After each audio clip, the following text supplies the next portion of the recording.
Kirai. Kirai. এই পাশে দেখি একটু শব্দ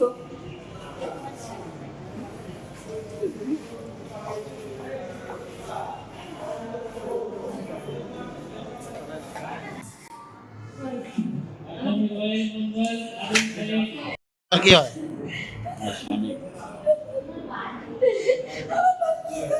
একনল অ্যাডভান্সড হাইজিন সোপ এবার জীবাণু ধুলাবালি ঘাম ক্লিন বোল্ড। আজকে একটি যৌতুকের দাবিতে মারপিট এবং মারপিটের হত্যা মামলা রায় হয়েছে।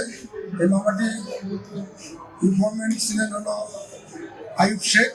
তিনি অভিযোগ করেছিলেন যে তার মেয়েকে এই মামলার আসামি, তার নাম হচ্ছে আয়ুব আলী, গত 8-10-2013 তারিখ রাত 3টে থেকে 4টার দিকে, 4টার মধ্যে বোয়ালমারী থানাধীন শেখর গ্রামে আয়ুব আলীর নিজের বাড়িতে তাকে যৌতুকের দাবিতে মারপিট করে এবং শ্বাসরোধ করে হত্যা করে। আজকে এই মামলাটির রায়ের জন্য দিন ধার্য ছিল। রাষ্ট্রপক্ষ 7 জন সাক্ষীর সাক্ষ্য প্রমাণের ভিত্তিতে এই মামলাটি প্রমাণ করতে সক্ষম হয়েছে। নারী ও শিশু নির্যাতন দমন ট্রাইব্যুনাল, ফরিদপুরের বিজ্ঞ বিচারক, জেলা ও দায়রা জজ জনাব শামীমা পারভীনের আদালত আজকে এই আসামি আয়ুব আলীকে 7 বছরের সশ্রম কারাদণ্ড এবং 10,000 টাকা জরিমানা করেছে।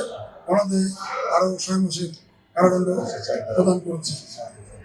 আমরা হুজুর আদালত যে রায়টি দিয়েছে, এটি দণ্ডবিধি 304-পার্ট 2 ধারা অনুযায়ী রায়টি দিয়েছে। আমরা রাষ্ট্রপক্ষ এই রায়ে সন্তুষ্ট প্রকাশ করছি যে এই যে যৌতুকের দাবিতে মারপিট এবং হত্যা, এই মামলাটিতে হত্যাকাণ্ডটি প্রমাণিত হয়, আমরা 7 বছর সাজা দিতে সক্ষম হয়েছি। আমরা মনে করি এই যৌতুকের দাবিতে যে নির্যাতন, এই রায়ের মাধ্যমে এই যৌতুকের দাবিতে নির্যাতন এই সমাজ থেকে দূরীভূত হবে। আর যাতে কেউ এই জাতীয় যৌতুকের দাবিতে নির্যাতন করার সাহস না পায়, এই রায় তার দৃষ্টান্ত হয়ে থাকবে।